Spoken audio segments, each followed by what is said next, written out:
दोस्तों आप लोगों का स्वागत है फिर से एक नए वीडियो पे। तो आज के हम लोग इस वीडियो पे देखने वाले हैं क्लास 10 भूगोल का चैप्टर 1 है मेरे प्यार दोस्तों, संसाधन एवं विकास। इसका हम लोग अभ्यास का सारा क्वेश्चन आंसर देखने वाले हैं। ठीक है, तो चलो दोस्तों हम लोग समय को नहीं गवाते हैं और वीडियो को स्टार्ट करते हैं। तो फर्स्ट क्वेश्चन में पूछा गया है कि पंजाब में भूमि निम्नीकरण का निम्नलिखित में से मुख्य कारण क्या है। तो क्या कारण हो सकता है मेरे प्यार दोस्तों? तो एक का हो जाएगा ऑप्शन नंबर ख नंबर हो जाएगा, यानी कि अधिक सिंचाई। अब हम लोग क्वेश्चन नंबर 2 की ओर बढ़ते हैं। तो क्वेश्चन नंबर 2 में पूछा गया है कि निम्नलिखित में से किस प्रांत में सीढ़ीदार सोपनी खेती की जाती है। तो किस प्रांत में सीढ़ीदार सोपनी खेती की जाती है? तो आप लोगों का हो जाएगा उत्तराखंड, यानी कि 2 का ऑप्शन नंबर घ आप लोगों का राइट उत्तर हो जाएगा। अब हम लोग बढ़ते हैं क्वेश्चन नंबर 3 की ओर। तो क्वेश्चन नंबर 3 में पूछा गया है कि निम्नलिखित इसमें से किस राज्य में काली मृदा मुख्य रूप से पाई जाती है। तो किस राज्य में काली मृदा मुख्य रूप से पाई जाती है? तो हो जाएगा आप लोगों का महाराष्ट्र। तो 3 का ऑप्शन नंबर ग आप लोगों का राइट उत्तर हो जाएगा। अब बढ़ते हैं हम लोग 2 नंबर की ओर। तो 2 नंबर में क्या पूछा गया है कि निम्नलिखित प्रश्नों के उत्तर लगभग 30 शब्दों में दीजिए, यानी कि हम लोग को इसमें उत्तर देना होगा 30 शब्दों में। तो फर्स्ट क्वेश्चन में पूछा गया है कि 3 राज्यों के नाम बताए जहां काली मृदा पाई जाती है। इस पर मुख्य रूप से कौन सी फसल उगाई जाती है। मतलब हम लोग को 3 राज्यों का नाम बताना है जहां पर काली मृदा मुख्य रूप से उगाई जाती है और इसमें कौन सा फसल होता है। ठीक है, तो हम लोग इसका उत्तर कैसे देंगे? तो उत्तर देना होगा कि काली मृदा मुख्य रूप से महाराष्ट्र हो जाएगा, आप लोगों का गुजरात और हो जाएगा आप लोगों का मध्य प्रदेश में पाई जाती है। ठीक, यानी कि महाराष्ट्र, गुजरात और मध्य प्रदेश में पाए जाते हैं। इस मिट्टी पर मुख्य रूप से कपास की फसल उगाई जाती है और जो काली मिट्टी होती है यानी कि काली मृदा, इसमें मुख्य रूप से कपास की खेती की जाती है। ठीक, इसलिए इसे काली कपासी मिट्टी भी कहते हैं, इसलिए इसको हम लोग काली कपासी मिट्टी भी कहते हैं। तो मुझे आशा है कि आप लोगों को क्वेश्चन नंबर 2 का क्वेश्चन नंबर 1 समझ में आ गया होगा। अब हम लोग क्वेश्चन नंबर 2 की ओर बढ़ते हैं। तो क्वेश्चन नंबर 2 में क्या पूछा गया है मेरे प्यार दोस्तों? तो देख लीजिए, और आप लोगों को अच्छा से नहीं दिख रहा है तो आप लोग थोड़ा सा जूम करके देख लीजिएगा। ठीक, कि पूर्वी तट के नदी डेल्टाओं पर किस प्रकार की मृदा पाई जाती है, यानी कि जो पूर्वी तट के जो नई नदी डेल्टाएं है वो है वहां पर किस प्रकार की मिट्टी पाई जाती है। तो इस प्रकार की मृदा की 3 मुख्य विशेषता क्या है? तो हम लोग इसका उत्तर कैसे देंगे कि पूर्वी तट के नदी डेल्टाओं में जलोढ़ मृदा पाई जाती है, यानी कि जलोढ़ मिट्टी पाई जाती है पूर्वी तट के नदी डेल्टाओं में। कौन सा मिट्टी? तो जलोढ़ मिट्टी इसके मुख्य विशेषताएं हैं। और इसका जो विशेषताएं हैं वो मुख्य विशेषताएं क्या क्या है?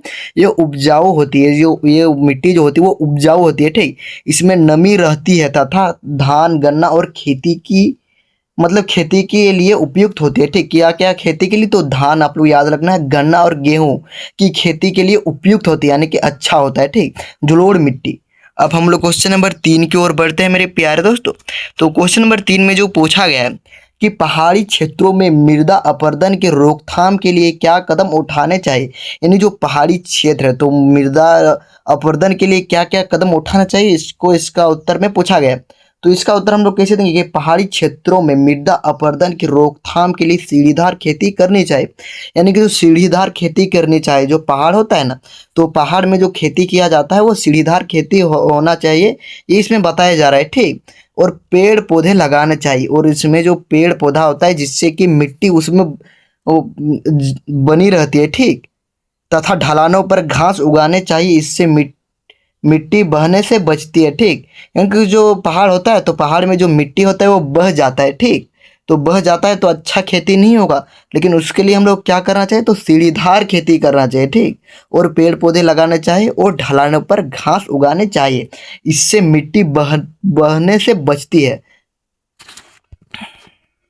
तो हम लोगों ने क्वेश्चन नंबर 2 को भी देख चुके हैं। अब क्वेश्चन नंबर 3 में पूछा गया है कि निम्नलिखित प्रश्नों के उत्तर लगभग 120 शब्दों में दीजिए, यानी कि हम लोग को 120 शब्दों में इसका उत्तर देना है। तो इसमें फर्स्ट क्वेश्चन में पूछा गया है कि भारत में भूमि उपयोग प्रारूप का वर्णन करें। ठीक, वर्ष 1960 और 61 के अंतर्गत क्षेत्र में महत्वपूर्ण वृद्धि नहीं हुई, इसका क्या कारण है? तो इसका क्या कारण है? तो हम लोग इसका उत्तर कैसे देंगे कि भारत में भूमि का उपयोग कई कार्यों के लिए किया जाता है, यानी कि जमीन है तो जमीन का हम लोग उपयोग कई कार्यों के लिए करते हैं, जैसे कि खेती करने के लिए, जंगल, चारगाह, आवास, उद्योग, सड़कें तथा बंजर भूमि। देश की अधिकांश भूमि कृषि में उपयोग होती है। कुछ भाग वन से ढका है, जबकि कुछ भूमि पर मकान, कारखाने और सड़कें बनी हैं। कुछ भूमि अभी भी बंजर या अनुपयोगी है। ठीक, उसके बाद देखिए कि दिया गया है कि वर्ष 1960-61 से अब तक भूमि उपयोग में अधिक वृद्धि नहीं हुई है, क्योंकि भूमि सीमित संसाधन है। जो भूमि है वो सीमित है। जनसंख्या बढ़ने से भूमि में दबाव बढ़ा है, यानी कि जो जनसंख्या बढ़ा है तो इससे भूमि में दबाव बढ़ा है। शहरीकरण हो गया, उद्योग का विस्तार हो गया, भूमि क्षरण हो गया, मृदा अपरदन हो गया तथा जल की कमी के कारण कृषि योग्य भूमि में अधिक वृद्धि नहीं हो सकती है। तो मुझे आशा है कि इसका भी क्वेश्चन नंबर 1 आप लोगों को समझ में आ गया होगा। अब हम लोग क्वेश्चन नंबर 2 की ओर बढ़ते हैं। तो क्वेश्चन नंबर 2 में पूछा गया है कि प्रौद्योगिकी और आर्थिक विकास के कारण संसाधनों का अधिक उपयोग कैसे हुआ है। तो कैसे हुआ है, तो हम लोग इसका उत्तर कैसे देंगे। तो औद्योगिक और आर्थिक विकास के कारण प्राकृतिक संसाधन का बहुत बहुत अधिक उपयोग हुआ है, बहुत अधिक उपयोग हुआ है। कारखाने के लिए जैसे कि हो गया कोयला, लोहा, पेट्रोलियम और बिजली की कड़ी मात्रा में आवश्यकता पड़ती है।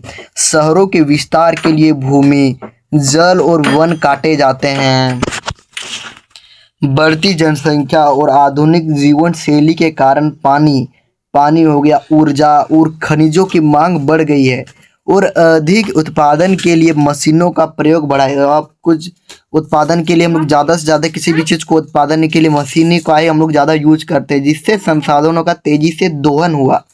तो समझ में आ गया प्रौद्योगिकी आने से। ठीक, समझ में आ गया। तो अतिरिक्त उपयोगों से पर्यावरण प्रदूषण, जल संकट हुआ, वनों की कमी हुई और भूमि क्षरण जैसी समस्या उत्पन्न हुई। इसलिए संसाधनों का संतुलित और सोच समझकर उपयोग करना चाहिए।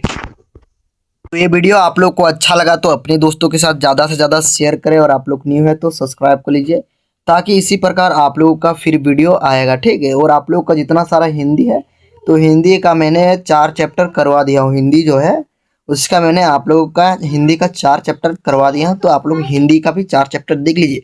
और इस वीडियो पर अच्छा रिस्पॉन्स रहा तो मैं अगला वीडियो में इसका चैप्टर 2 भी लाऊंगा, भूगोल का। ठीक, और आप लोग का हिस्ट्री का चाहे यानी कि इतिहास का, भूगोल का और जो है इकोनॉमिक्स का। ठीक है, तो सारा का मैं आप लोगों को सिलेबस कंप्लीट कराऊंगा। ठीक है, बस आप लोगों को सपोर्ट करना है, और आप लोगों का जितना भी सारा क्वेश्चन आंसर मैं बताऊंगा बहुत आसान भाषा में बताऊंगा। ठीक है, तो ये वीडियो को अपने दोस्तों के साथ ज़रूर से ज़रूर शेयर करें, और आप लोग न्यू है तो सब्सक्राइब कर लीजिए और बेल आइकन को दबाना ना भूलें, तभी आप लोगों को नोटिफिकेशन जाएगा, तभी आप लोग अच्छा से तैयारी कर सकते हैं।